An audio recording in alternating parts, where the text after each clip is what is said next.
Alright guys, my name is Aditya Kharadkar and welcome back to the Brainstorm Codings. In this video, I want to talk to you about anonymous functions in Golang. So the Golang provides a special feature which is known as an anonymous function. And an anonymous function is a function which doesn't contain any name. So if you want to use an inline function in your program, you can use the anonymous function. So let's declare an anonymous function. Let's start with the basic one. We use the func keyword and we don't need to give it a name, so we directly use the parenthesis. Then we use the curly braces, and this function will just have the print line function. It says brainstorm codings, and when we call this function we use the parenthesis just after the ending curly brace. And if I run this code, I get to say brainstorm codings. Now I want this function to have some parameters. So if I use some parameters, I have used two arguments which are of integer data type, and I want to print the addition of these arguments or the values which are stored in these arguments. So just because I have parameters, I have to give two integer values in the function call. Now if I run this, I get to see 5.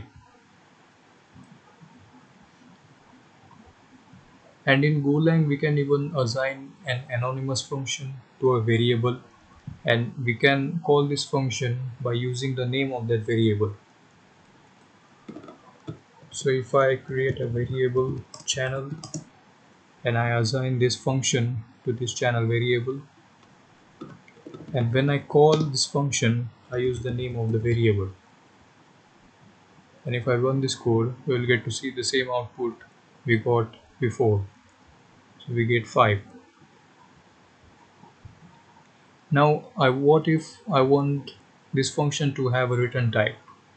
I don't want to print the addition, I want to return the addition of these two values.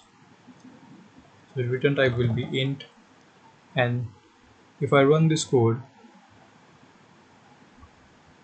I don't get to see the addition.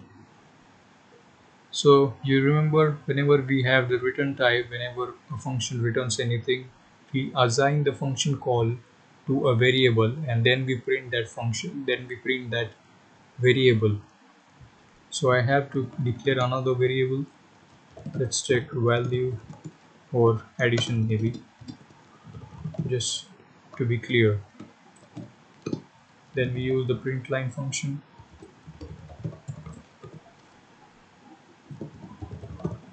and we print this addition variable.